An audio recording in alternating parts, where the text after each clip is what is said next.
இல்லத்தரசி அனைவருக்கும் ஒரு மகிழ்ச்சியான செய்தியை நான் சொல்ல போகிறேன்.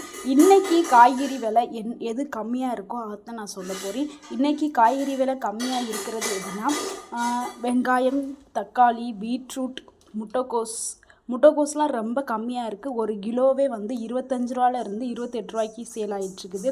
சுரக்காய் வந்து 28 ரூபாலேருந்து 30 ரூபாய்க்கு சேல் ஆகிட்டுருக்குது. தக்காளி வந்து 21 ரூபாலேருந்து 23 ரூபா ஒரு கிலோவுக்கு நான் சொல்கிறேன்.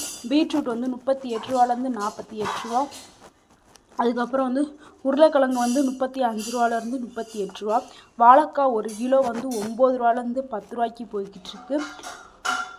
வாழைப்பூ வந்து 21 ரூபாலேருந்து 23 ரூபாய்க்கு சேல் ஆகிட்டுருக்கு. வெண்டைக்காய் வந்து 35 ரூபாலேருந்து 38 ரூபாய்க்கு ஒரு கிலோ வந்து சேல் ஆகிட்டுருக்கு. அதே மாதிரி கேரட் வந்து 38 ரூபாலேருந்து 42 ரூபாய்க்கு சேல் ஆகிட்டுருக்குது. இன்றைக்கே போய் உடனடியாக இந்த விலை கம்மியாக இருக்கிற காய்கறிகளை வாங்கி மகிழ்ச்சி அடையுங்கள். தேங்க்யூ ஃபார் வாட்சிங். இதே மாதிரி டெய்லி என்னென்ன காய்கறி வந்து விலை குறைவாக இருக்கிறத நான் டெய்லி அப்டேட் பண்ணுவேன். இந்த இது உங்களுக்கு பிடிச்சிருந்துச்சுன்னா எங்களை சேனலை வந்து சப்போர்ட் பண்ணி சப்ஸ்கிரைப் பண்ணுங்கள். நான் போடக்கூடிய எல்லா வீடியோவும் உங்களுக்கு வரும். இந்த வீடியோ உங்களுக்கு பிடிச்சிருந்துச்சுன்னா லைக் பண்ணுங்கள், ஷேர் பண்ணுங்கள், கமெண்ட் பண்ணுங்கள். எங்கள் சேனலுக்கு சப்போர்ட் பண்ணுங்கள், சப்ஸ்கிரைப் பண்ணுங்கள். தேங்க்யூ ஃபார் வாட்சிங்.